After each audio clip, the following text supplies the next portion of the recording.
สบายดีสวัสดีพ่อแม่พี่น้องเนาะสบายดีในยามเศร้าๆเนาะอยู่ที่นาเหมือนเดิมอากาศดีเหมือนเดิมค่ะทุกคนมื้อนี้ก็จะเป็นมื้อแรกของการดำนาของเฮาเนาะมื้อนี้นุ่นสิพาพี่น้องมาเบิ่งค่าแรงงานอยู่ลาวเฮาว่า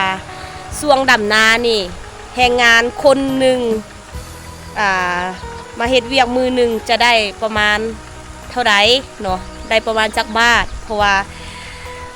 ช่วงดำนาหรือว่าช่วงตัดหมักเดือยแต่ละช่วงจ้างนะบ่คือกันว่าช่วงใดที่เวียกหลายเขาเจ้าต้องการคนเนาะเงินจะดีเนาะช่วงใดที่เวียกน้อยบ่ต้องการคนเนาะเงินจะน้อยลงตามลำดับไปแต่ว่ามื้อนี้นุ่นก็สิพาพี่น้องเนาะมาเบิ่งการดำนาของคนอยู่บ้านเฮาเขาเจ้ามารับจ้างอยู่เฮือนเฮานี่นะว่ามื้อนึงเนี่ยมันจะตกคนละประมาณเท่าใดเพราะว่าอันนี้เขาเจ้าบ่ได้มาจ้างเป็นมื้อรับเหมาเลยเหมาหมดนานี่เลยว่าอยากได้ประมาณนี้อยากได้เท่านี้เนาะคันสมมุติว่าเฮาเจ้าของนาเนาะสามารถต่อรองน้องเขาเจ้าได้กับต่อรองเนาะบางเทื่อเขาเจ้าก็ลดให้บางเทื่อเวียกมันหนักมันหลายหรือว่านามันกว้างเนาะเขาเจ้าก็ขอเพิ่มจังซี่เนาะ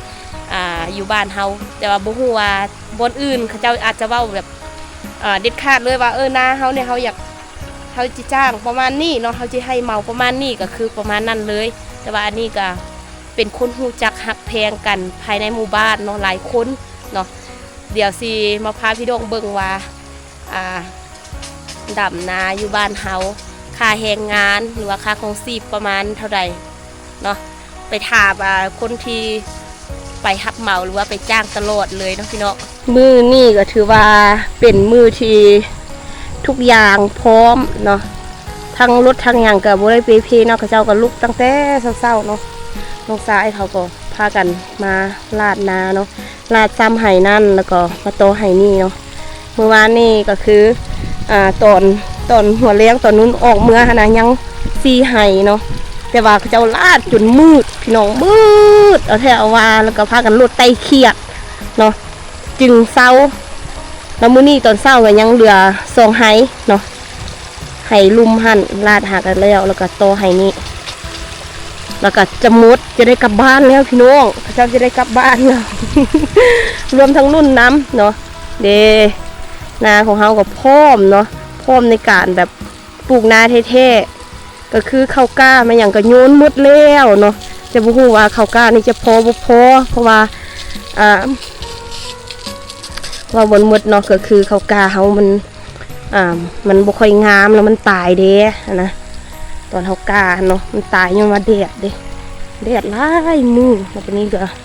จะได้ข้าวกล้าบ่ค่อยคักปานใดเนาะตายอย่างนั้นก็สิไปเบิ่งอันเขาเจ้าปลูกนาได้เฮาเจ้าของเฮาก็ต้องได้ไปกำกับไปเบิ่งเนาะว่าเขาจะปลูกหางบ่ปลูกทีบ่จังซี่เนาะเมื่อกี้ก็มาเบิ่งรอบนึงแล้วเนาะตอนเขาหามาจะมีคนนึงปลูกหน่อยพูดปลูกกบนึงเนาะจะได้ให้เขาเจ้าเพิ่มผู้ใดปลูกน้อยก็ได้เพิ่มผู้ใดปลูกหลายก็ปลูกพอดีพองามนั่นแหละปลูกหลายโพดก็บ่คักปานใดเนาะปลูกน้อยโพดก็สิบ่ได้เข้าพอดีงามอันนี้งามแล้วพอดีบ่ทีบ่ห่างเนาะเขาไปโลกเก็บเข้าได้นี่บนหันบ่มีบนลงเลยเรื่องแจนี่เนาะได้ลงไปทางปุ่นนี่ก็เจ้าปลูกมาระยะหนึ่งเนาะปลูกมาบักกว้างๆเนาะคันว่าเขาปลูกได้ใช้เวลาเนาะแต่ว่าเขาเมาเขาเจ้าอยากเลี้ยวไวก็เฮ็ดแบบไวๆเนาะบ่ได้ไปป้าน้ำเขาซ้ำเพราะว่ากังเวียกบ่ได้ผักเลยปลูกแล้วปลูกอีกเลยอยากเอาเจ้าไปจ้างอยู่ไทยเนาะอยู่ไทยได้หลายเวลาเขายังบ่ได้หลายเลยเด็กๆก็พอดียามพักแรกยังสิเจ้าก็มาจ้างดำนาเก็บหอยเฮ็ดนี่เฮ็ดนั่นเนาะหาเงิน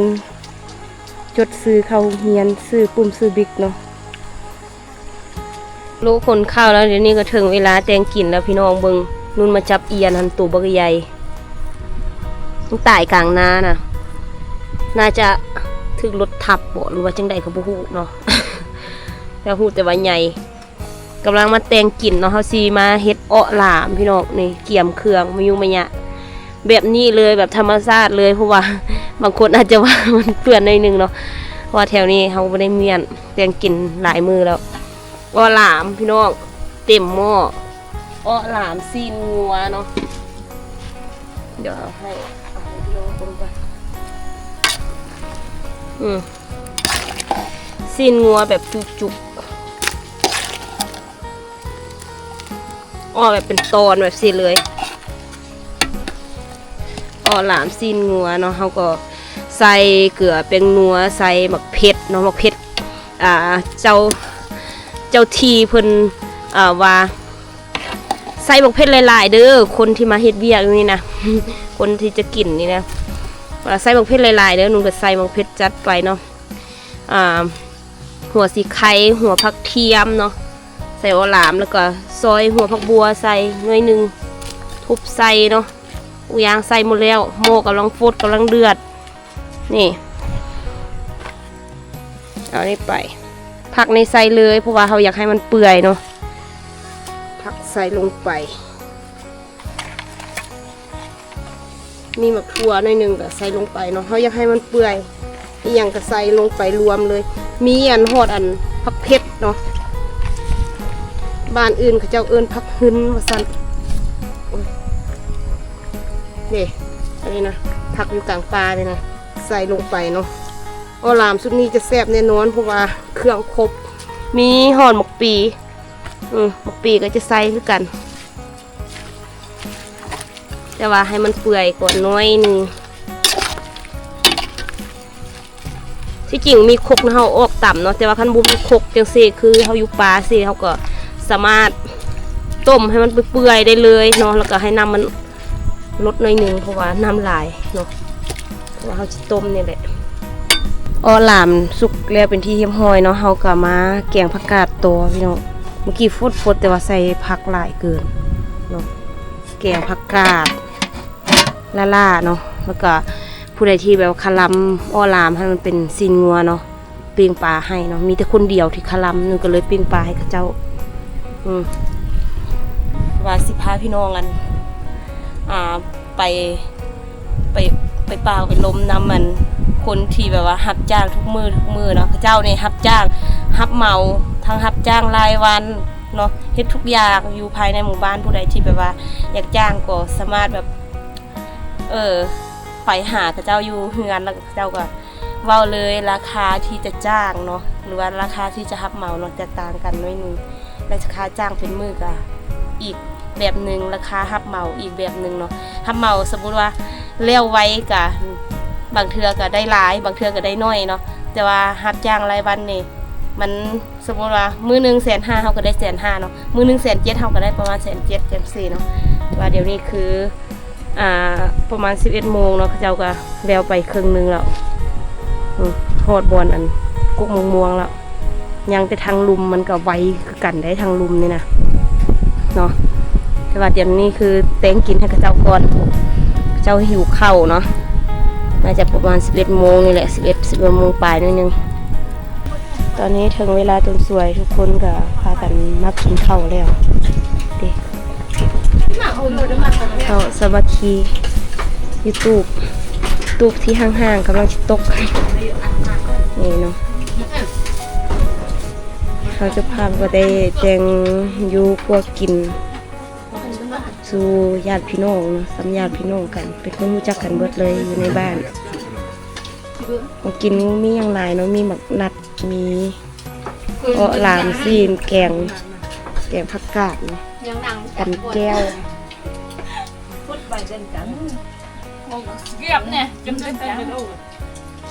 นายปุ๊บอีกล่ะก็นึ่งทำจังละก็มือเนี่ยเต้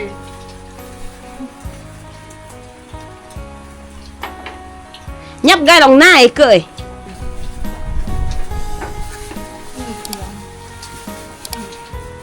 ใครในหมู่บ้านพากัน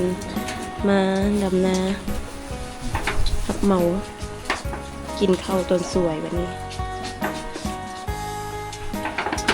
ช่วงตั้งตัวง่วง แม่นแต่เด็กๆนี่ปิดเทอมสอบเงิน สอบเงินเข้าโรงเรียนเงินเต็มกันเรื่องมานี่ตอนนี้บางคนก็เฮ็ดบางคนเลย เรื่องอย่างนั้น การลมเหี่ยวข้างนอกเขาจะของกินเพื่อจำหลังให้เล่าเรียกก่อนอะไรเลยเอากับมื้อนี้คือว่าเป็นมื้อพักผ่อนหน่อยหนึงเนาะพักหลายก็พักน้อยหนึงแตงกินแล้วก็เป็นโลยายเข้าบนในที่มันบ่โหดบ่ถึงเนาะมื้อนี้น่าจะปิดจ็อบในการมานาเนาะเพราะว่ามาหลายมื้อโพดแล้วอย่างเพื่อนเนาะก็แล้วก็ไปเมืองเปียกมาตีนึง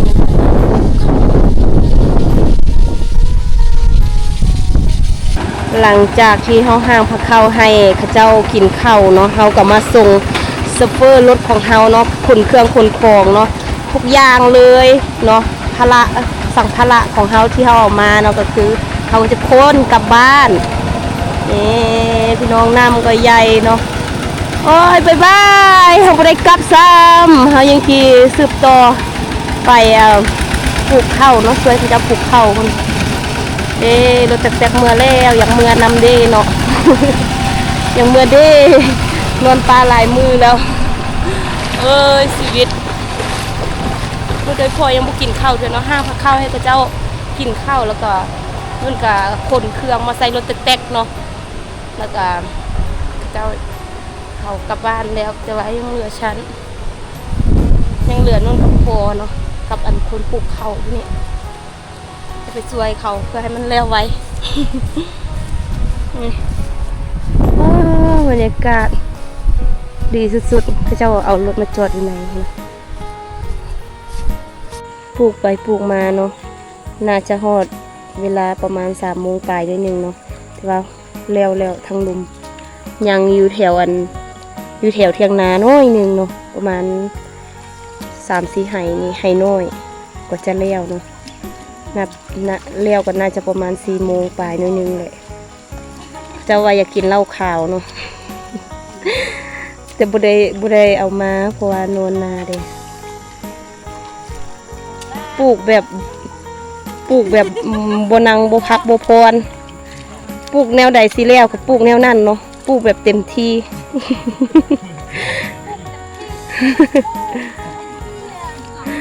ปลูกแบบจะกินเบียร์มื้อแรงเนาะ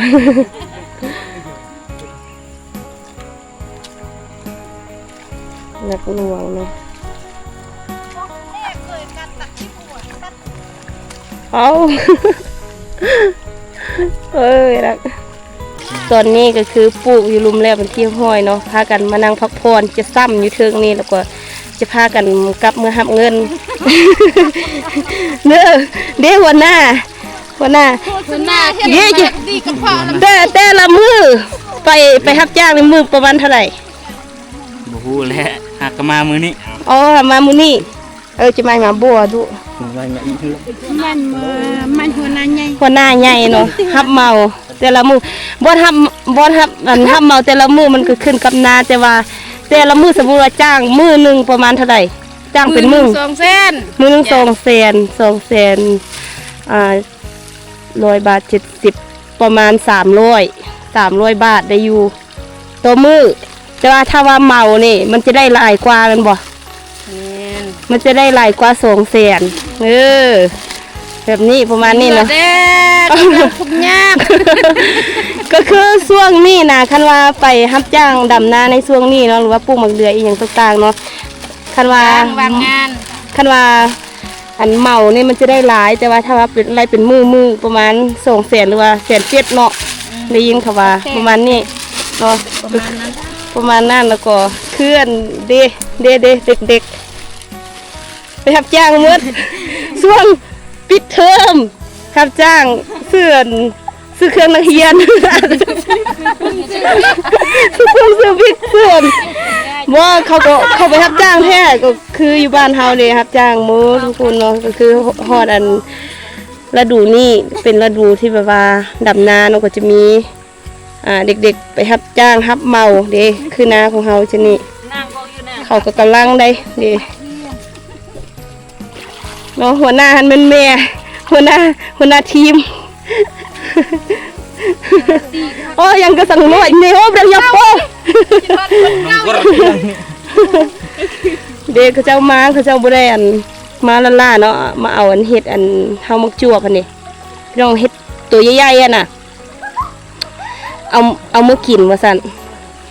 แต่ว่าเฮามาแต่ละเทื่อเลยจวกบักหลายเนาะบ่กล้าเอามื้อกินมันใหญ่โพดนี่เขาเจ้าก็จะมาซ้ำนาแล้วพักน้อยเดียวสุดๆพี่น้องโอ้เห็นใจเขาสุดในที่สุดนาของเฮากันแล้วเป็นที่เฮียบห้อยเย้ดีใจทั้งน้ำตานอนนา3 คืน 4 มื้อในการมาเฮ็ดนาของเฮาเนาะคนอื่นเมื่อเนาะพอกับขี่รถเมื่อน้องทรายขี่รถเมื่อเหลือแต่นุ่นยางเมื่อตอนนี้ก็คือแล้วก็เขาเจ้าก็พากันเมื่อนั่งกินข้าวปุ๊บปั๊บหน่อยนึงแล้วก็พากันกลับแล้วก็นุ่นก็เกี่ยมเครื่องเปทงเนาะดีใจแบบบัวซางซีเบ้าในแนวใดเลยพี่น้องเนาะรวมค่าจ้างในมื้อนี้หรือว่าค่าเมาในมื้อนี้3 ล้านกีบพี่น้อง3 ล้านกีบเอาไปหาร12 คนตกประมาณคนละ200,000ไปแก่ๆนี่แหละคันไรก็น่าจะประมาณ300ไปกว่าบาทต่อคนเนาะถือว่าจ้างแพงที่สุดในบ้านเราโมแม่นอื่นๆดอกคันว่าจ้างเป็นมื้อจะเป็นมื้อประมาณ150,000 ถึง 200,000แต่ว่าถ้าจ้างเป็นแบบเมาเลยนะมันจะได้หลายคันว่าเมาเนี่ยสมมุติว่ามื้อนี้บ่แล้วมื้ออื่นเขามาอีกนะมันเป็นจังซั่นเนาะเขาจะไล่แบบซั่นเลยคือนาของเฮาเนี่ยคันว่าเขาบ่เมาเนี่ยคันจ้างเอาเนี่ยปลูกมื้อนี้มื้ออื่นมาปลูกอีกเนาะน่าจะประมาณนั้นแต่ว่าเมาก็ดีคือกันมันแล้วเลยนะพี่น้องแล้วแบบแรงๆตอนนี้น่าจะประมาณ5 โมงป่ายได้แล้วเนาะดีใจสุดๆแล้วนะพี่น้องเอ้ยจะกลับบ้านแล้วนี่เกี่ยมเอาตังเอาอันนี้เมื่อเนาะตั้งแต่มือลกเข่าก้าเอาตังนี้มาบ๊ายบายอีก3-4 มื้อจึงมาเจอกันอีกเนาะพี่น้องบ๊ายบายนะบ๊ายบายนะครับอันงัวสัตว์เลี้ยงแม่น่าจะมามือเพราะว่าเราบ่ได้มานาเป็น4 มื้อแล้วเนาะแต่ว่าเฮาเนี่ยมาทุกมื้อเอาอยู่นาเลยเฮ้ยดีใจจนบ่มีอย่างสิเว้าเลยพี่น้องเขาเจ้าคนย่างกับมีคนขี่รถเมื่อกับมีแต่ว่าไทยเฮือนเฮาน่ะขี่รถเมื่อหมดยังแต่เรือแต่นุ่นคนเดียวแล้วก็ย่างอีกพี่น้องก็ถือว่ามื้อนี้เนาะบ่มีอย่างหลายนุ่นก็ได้พาพี่น้องเนาะมาฮู้ว่ามาฮู้จักกับค่าแรงงานในลาวในช่วงนี้ว่าจ้างดำนาประมาณเท่าใดเนาะ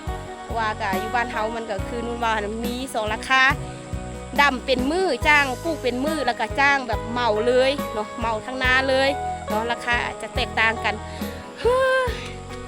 ดีใจที่แล้วเนาะพี่น้องถือว่าคลิปวิดีโอนี้ขออนุญาตเป็นเพียงเท่านี้เนาะขอบใจพ่อแม่พี่น้องที่เข้ามาติดตามรับชมคลิปจนจบและคอมเมนต์ให้กำลังใจนุ่นตลอดมาเนาะขอบใจขอบคุณหลายๆเด้อพี่น้องขออนุญาตกลับบ้านก่อนบ๊ายบาย